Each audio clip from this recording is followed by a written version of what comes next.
Hello students, स्वागत है बेटा आपका एनसीईआरटी इन्फोबाइट्स के नेक्स्ट वीडियो सेक्शन में। As a part of discussion आज क्लास 11th एनाटॉमी का एक बहुत इंपॉर्टेंट क्वेश्चन आप लोगों के साथ डिस्कस करना चाह रहा हूं मैं। एक टॉपिक है जिस पर आप लोग अक्सर बात करते हैं कि एनाटॉमी में हमने पढ़ा है sir differentiation, D differentiation and re differentiation. तो आज आपको इन सवालों पर एक अच्छा कॉम्प्रिहेंसिव अकाउंट मैं चाह रहा था कि हम लोग डिस्कस कर लें। तो आइए एक बार समझते हैं बेटा कि क्या होती हैं ये प्रोसेसेस। सबसे पहले तो आप इसे ऐसे समझें कि अगर मैंने कभी इस तरीके से बोला कि मान लीजिए आपके पास कहीं पर प्राइमरी मेरिस्टेमेटिक सेल है। क्या है बेटा? प्राइमरी मेरिस्टेमेटिक सेल है। ठीक है, आप तो जानते हैं primary meristematic cell dividing cells होती हैं। सो आगे मैंने ब्रैकेट में डिवाइडिंग लिख रखा है कि ये डिवीजन का काम करती हैं। थोड़े समय बाद ये सेल्स फर्दर डेवलप होती हैं और आगे चलकर के ये बन जाती हैं प्राइमरी परमानेंट सेल। क्लियर है बात? ये क्या बन जाती हैं? Primary permanent cell. लेकिन एक खूबसूरती प्लांट ग्रोथ की ये है कि चूंकि प्लांट ग्रोथ एक open form of growth show करती है, तो कुछ समय बाद अगर ज़रूरत पड़ी तो ये प्राइमरी परमानेंट सेल जो कि एक्चुअल में नॉन डिवाइडिंग है, ये फर्दर डिवीजन कैपेसिटी को रीगेन कर लेती हैं और ये बन जाती हैं सेकेंडरी मेरिस्टेमेटिक सेल। क्या बन जाती हैं? Secondary meristematic cell. यानी ये बन जाती हैं सेकेंडरी मेरिस्टेमेटिक सेल। अब ये जो सेकेंडरी मेरिस्टेमेटिक सेल होती है बेटा, ये जानते रहिए कि प्राइमरी परमानेंट सेल से बनी है। फर्दर ये सेकेंडरी मेरिस्टेमेटिक सेल आगे चलती हैं और इनसे बनते हैं सेकेंडरी परमानेंट सेल। यानी सेकेंडरी मेरिस्टेमेटिक से क्या बन जाता है? सेकेंडरी परमानेंट सेल बन जाती हैं।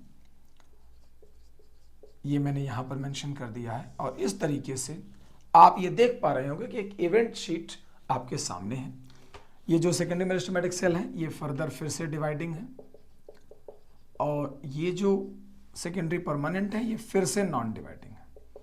सो I am here to tell you कि आप देख रहे हैं कि डिवाइडिंग से नॉन डिवाइडिंग, फिर नॉन डिवाइडिंग से डिवाइडिंग, फिर डिवाइडिंग से नॉन डिवाइडिंग सेल्स बनती हैं। तो जो पहला इवेंट है जब प्राइमरी मेरिस्टेमेटिक से प्राइमरी परमानेंट बनने का इवेंट है, इसे कहा जाता है डिफरेंशिएशन। सो मैंने यहां पर आपके लिए लिख रखा है कि this event is called as differentiation. मैंने यहां पर लिख दिया है, इसे डिफरेंशिएशन कह सकते हैं आप। ये इवेंट डी डिफरेंशिएशन कहलाता है बेटा, और ये जो तीसरा इवेंट है इसे रीडिफरेंशिएशन कहा जाना चाहिए। सो ये रीडिफरेंशिएशन है, वो डी डिफरेंशिएशन है ये वाला, और ये डिफरेंशिएशन है। अब जब डिफरेंशिएशन होता है तो उसकी वजह से हम ये कहते हैं कि ये होता है फॉर प्राइमरी ग्रोथ। ये किसके लिए होता है? प्राइमरी ग्रोथ के लिए। जबकि रीडिफरेंशिएशन इज फॉर सेकेंडरी ग्रोथ, यानी ये सेकेंडरी ग्रोथ के लिए होने वाली प्रोसेस है। और ये जो डी डिफरेंशिएशन होता है this is actually for preparation of secondary growth.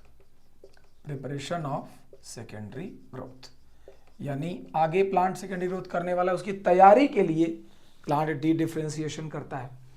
ये तो पहले लेवल पर कही गई बातें हैं।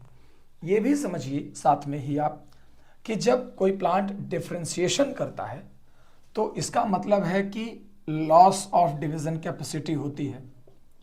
लॉस ऑफ डिवीजन कैपेसिटी यानी प्लांट की सेल जो डिवाइड कर रही थी उसने अपनी डिवीजन कैपेसिटी को लॉस कर दिया। लेकिन जब डी डिफरेंशिएशन होता है तो वो रीगेन हो जाती है, रीगेन ऑफ डिवीजन कैपेसिटी। यानी ये पूरी की पूरी डिवीजन कैपेसिटी वापस प्लांट के पास आ जाती है। ये यहां की इवेंटिंग है।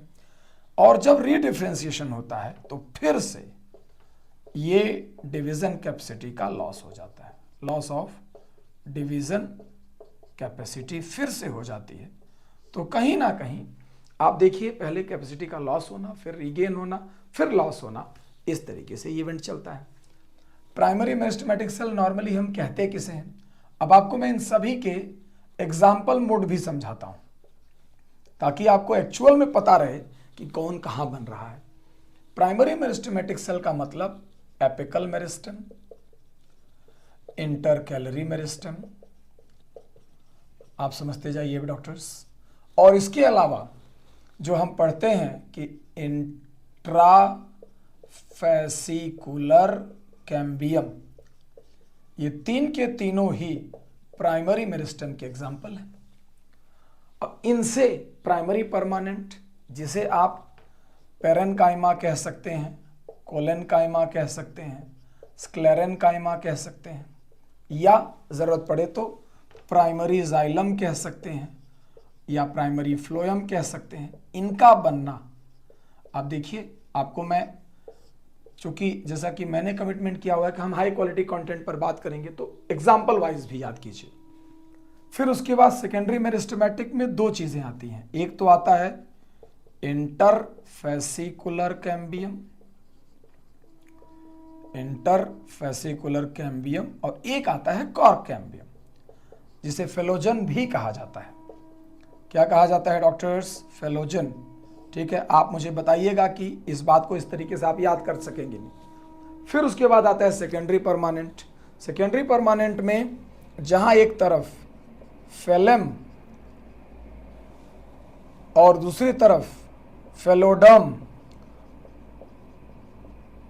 सेकेंडरी जाइलम और सेकेंडरी फ्लोएम बनते हैं, तो इससे यह तय होता है कि यहाँ पर कौन कौन सी चीज़ें बनकर आती हैं। तो कहीं ना कहीं फेलम, फेलोडम, सेकेंडरी जाइलम और सेकेंडरी फ्लोएम के बनने की प्रोसेस को हम बताते हैं कि ये तो रीडिफ्रेंशिएशन से बने।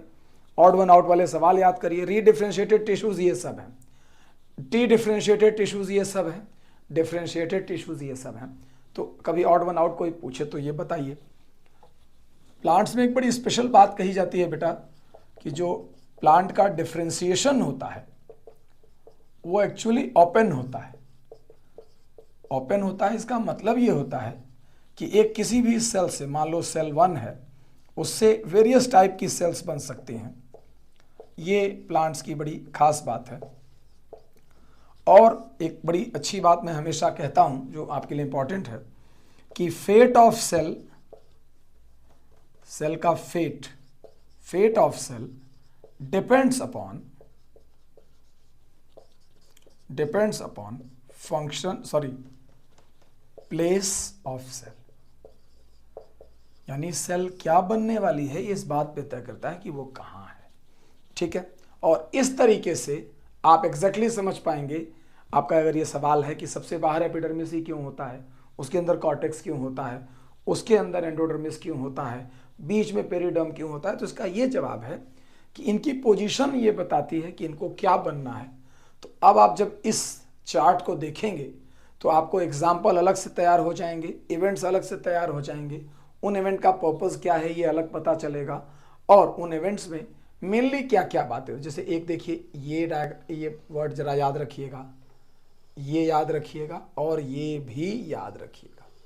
तो इसको आप करेक्ट कर लेंगे तो आप इस पार्ट पर बहुत कंफर्टेबल हो जाएंगे और आपका बहुत अच्छे से काम हो जाएगा। ठीक है बेटा, प्लीज़ ख्याल रखिए।